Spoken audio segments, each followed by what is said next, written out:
Hello guys and welcome. Today I'm comparing the two operating systems, which is OS 6.1.3 and iOS 7. So here we go. I'm comparing both phones. This is an iPhone 4S, this is an iPhone 4. The iPhone 4S is running the operating system 6.1.3, iOS 7 is on the iPhone 4.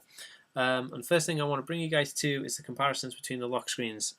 As you can see, the time is displayed in this clunky bar here with a slide across bar, but the time here is hovering above this lovely transparent box on a nice background, and the slide to unlock bar is unusually hidden. It just says slide to unlock and it doesn't give you any track bar or anything. So one thing I do like about this is that we can pull down the notifications bar there if we like, and we can also pull up the control bar, which you cannot do on the iPhone 4S running the 6.1.3. So getting into that, let's slide to unlock and see what it looks like.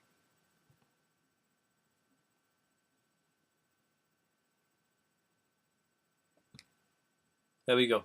Sorry, I was sliding it the wrong way. So once in, you can see the unique difference between these two phones and how they look straight away. This phone looks very pastel color and light and easy to look at, quite cartoony if you like, and this phone obviously looks very modern with chic and the shines. One thing you notice about the apps is that they have taken the chic shiness off the apps on the iOS 7, and I don't know why that is. I did like the apps in the original 6.1.3, but iOS 7 definitely displays an unusual layout for the apps. So let's get straight into it and look at messages. Again, if we go to messages on this, the layout is pretty much the same. You have a list of things, apart from you don't have this awkward clunky bar at the top. Everything is nice and smooth. It's very kind of Office from Microsoft's release of Windows 8.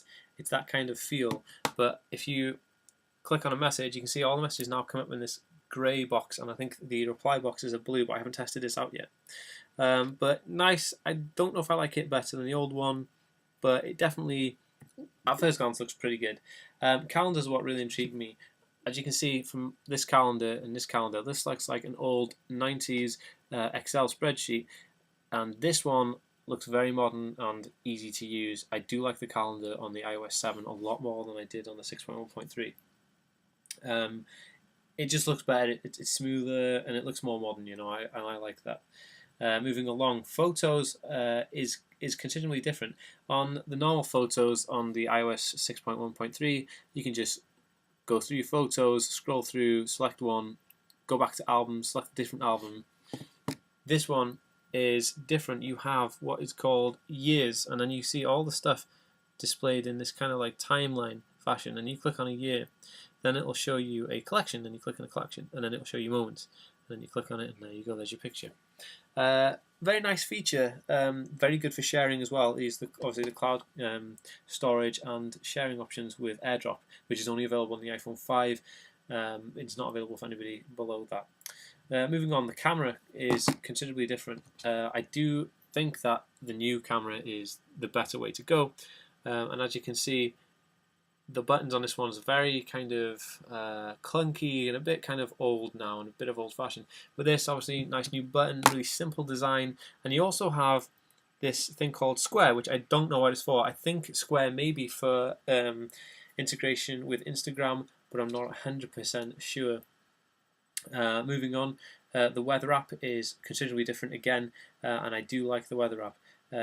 As you can see from this, you have a full screen and a clear picture in the background. It gives you an indication of what the weather's going to be like, but on the iPhone it kind of gives you a general moon or sun picture with a general indication of what the weather's going to be like. Nothing concrete to look at.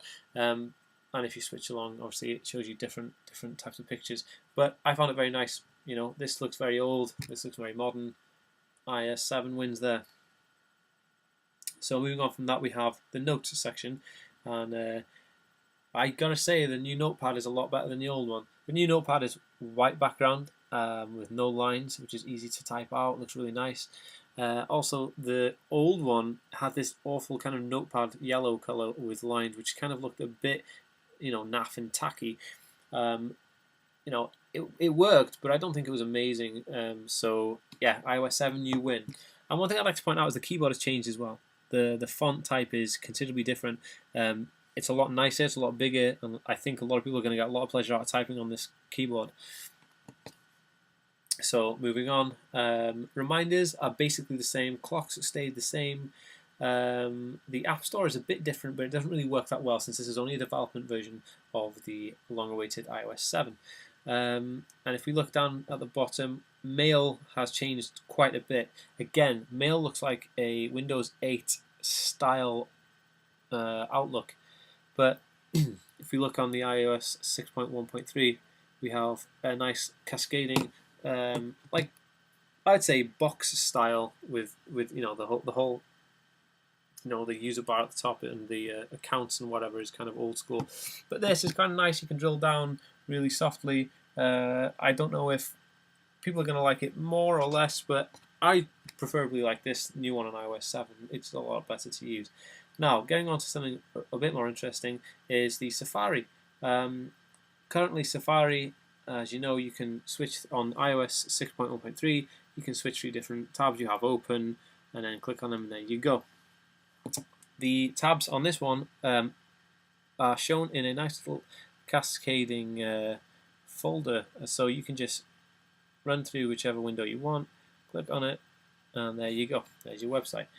I personally like that integration. I think it's a nice user function. It's easier to use, and it's nicer to see all the pages in like a scroll fashion, because you know a lot of things we used to with the iPod on the iOS devices. One thing I did notice is that there's a new app appeared here called FaceTime. I've never seen FaceTime on an iOS before. I've definitely seen it on the iPad because it's not primarily a phone, and I've definitely seen it on the MacBooks and MacBook Pros and MacBook Airs, but I have not seen it on a phone. So I'm a bit unsure about what it does. You know, you have to sign in, I guess, and register. But again, this is only a development phone, so I'm not going to do that.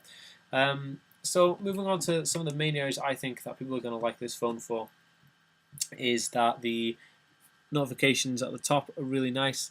They cascade down really well. You've got today's, you've got all. So if you look at, you got today's, what's going on today. And then if you click the all tab, you've got all the stuff, everything that's in your notification box. And then you've got anything missed. Anything that you've missed past the date will show up in that box. Really nice. But more importantly, this is going to be very beneficial to a lot of people. You have a control deck that just slides up like this. But you can also put it halfway up the page if you didn't want it all the way there. So if you just do it halfway, it's very handy. You can change, you can turn Bluetooth on, you can turn Wi-Fi on, you can put sleep mode on, you put airplane mode on, you can go to a torch, you have an alarm clock, calculator, and phone camera all in one place, and obviously iPod. So instead of having to switch to different apps like you would do on iOS 6.1.3, everything is all in a little control dock there, ready for you to use. One thing I didn't like about this phone was that the search function, when you slide over on 6.1.3, is just there and it's easy to use. But this phone, unfortunately, you have to hold an app down, pull it down, and there you go. It took me about 10 minutes on a colleague to figure this out. We didn't know where the search function was on it. I don't think it was explained well. I don't think it's a nice feature, and they definitely should change this before it gets released to the public. But there you have it. iOS 7 versus iOS 6.1.3.